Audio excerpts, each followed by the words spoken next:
Assalamualaikum warahmatullahi wabarakatuh. Berjumpa kembali di podcast Semakin Sah. Pemirsa, pada hari ini saya kedatangan tamu istimewa dari Kota Minyak Bontang. Alhamdulillah.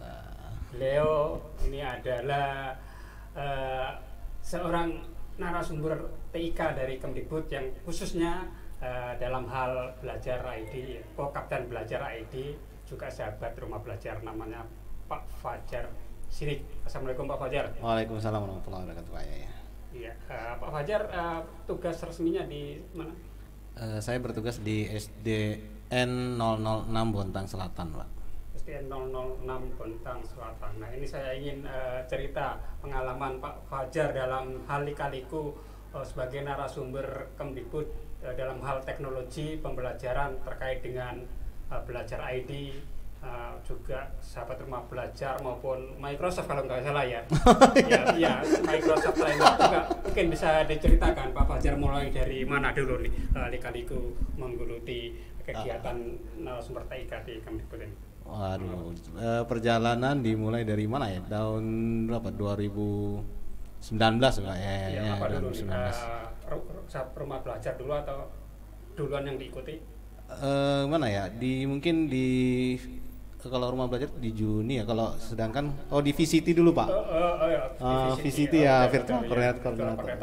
Oke, di situ juga kita kan ketemu di Pak Yahya ya, Pak Yahya juga ketemu secara online pasti, online. Salah satu narasumber di program VCT dulu ya, belum. 2019 itu. 2019. Ya, peserta dulu Pak di situ Pak. Ya. Peserta, kemudian di situ di VCT kan sudah dilatih jadi di situ ada moderator, pemateri, ya segala macam ya. Kemudian selanjutnya ketemu Pak Yahya juga di Facebook, itu ada namanya Rumah Belajar. Nah di situ saya mulai mengikutin Rumah Belajar ya Pak. Situ Rumah Belajar tahun 2019 itu ngikutin program Rumah Belajar. Akhirnya masuk sampai ke kalau 2019 itu sampai level 3 Pak. Level 3. Level 3. Ya, sudah 30 terbaik provinsi itu ya. Benar sekali, masuk situ 2019. Kemudian di tahun 2020 ada masih mengikutin selanjutnya itu kan 2020 masih tuh Pak ya, 2020. Kemudian ada namanya Google Master Trainer. Nah di situ. Tahun berapa itu? Itu tahun berapa ya? 2021 kalau salah. 2021. Ya, masih masa pandemi itu ya. Masih pandemi ya, di awal-awal itu kan. Dari situ program baru nanti ada penjaringan. Di situ ada saya ngikutin Google Master Trainer level 1, lanjut ke level 2, lanjut ke level 3. Nah, level 3 belum sempat lolos Pak ya. Nah, kemudian di situ, selanjutnya di penjaringan di situ dinobatkan sebagai Ko-Kapten Belajar ID nanti di situ. Seperti itu Pak. Nah, Ko-Kapten ini bisa dijelaskan apa peranan dan atau fungsinya ini? Membantu mungkin terutama tentang penggunaan akun belajar yang sedang digiatkan oleh Kementerian ya, akun belajar ID ya, untuk optimalisasi penggunaan akun belajar ini di daerah masing-masing. Daerah masing-masing. Termasuk hari ini secara provinsi juga ada kegiatan Pak Fajar sebagai salah satu narasumbernya itu ya. Kegiatan apa itu? Pengembangan penggunaan peralatan TIK ya. Ya benar sekali Pak. Di beberapa sekolah mendapatkan bantuan gitu ya, bantuan dari bantuan peralatan TIK berupa Chromebook. Nah, di situ menggunakan akun belajar ID. Nah, kemudian insya Allah nanti acaranya di Balikpapan Pak ya.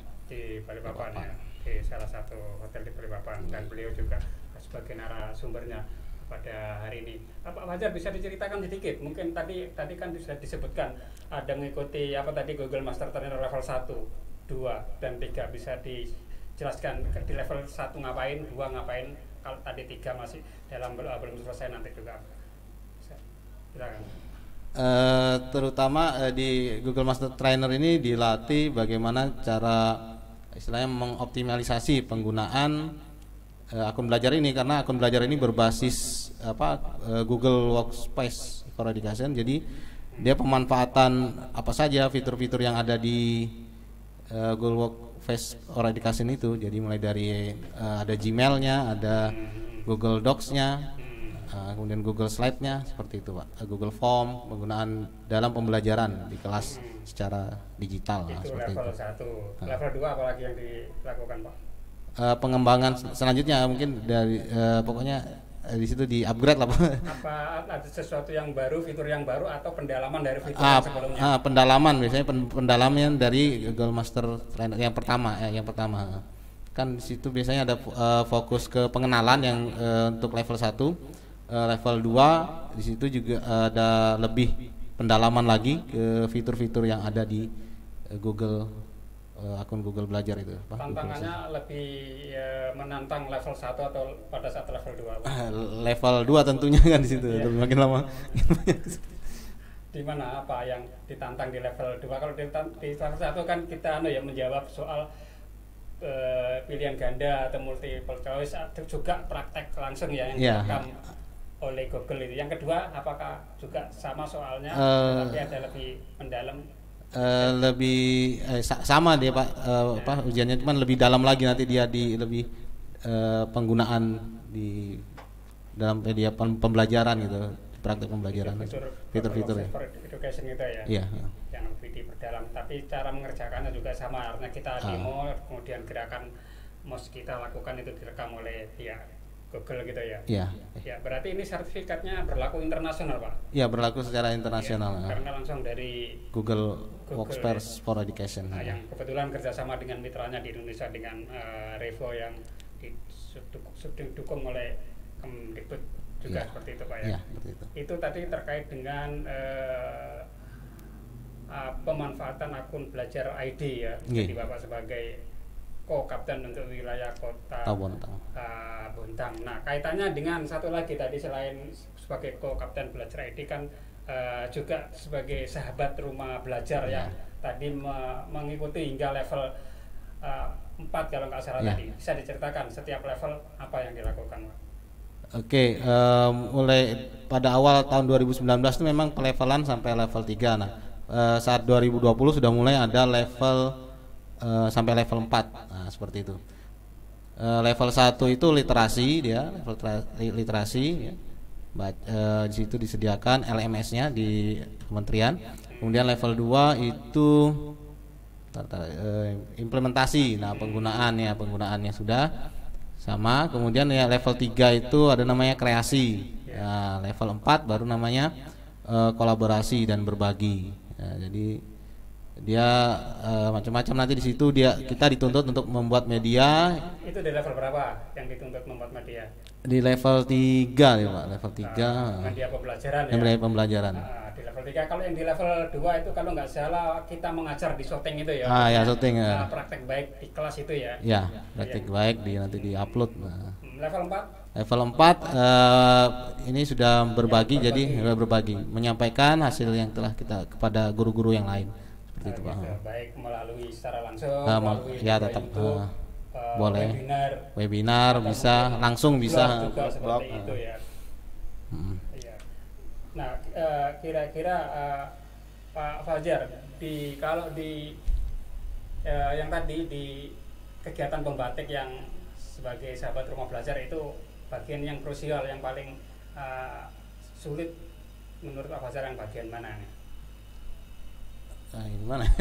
Sebenarnya kalau dijalani sih enggak ada yang sulit, cuman ya kan memerlukan waktu yang agak panjang. Nah, yang agak panjang proses mengerjakannya yang di bagian apa ini? Membuat karya nih Pak, membuat karya itu dibagi di level 3 ya, level 3 itu ya. Video.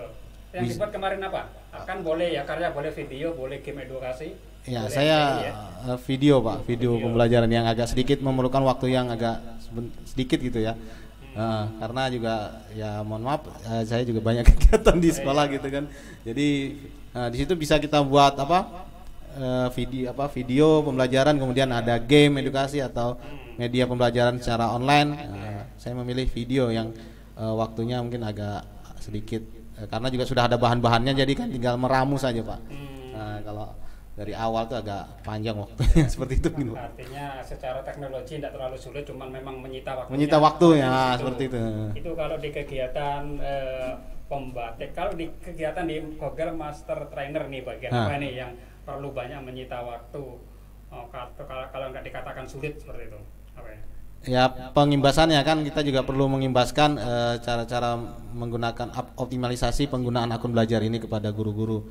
Terkadang kalau kita punya waktu luang, mungkin guru-guru yang lain gimana mencari waktunya, jadi ya mungkin jadi agak sulitnya di situ membagi waktunya saja sih. Mereka kadang mintanya malam atau malam Pak sudah ngantuk Pak, gitu gimana kadang-kadang seperti itu. Jadi ya sesempatnya aja nanti.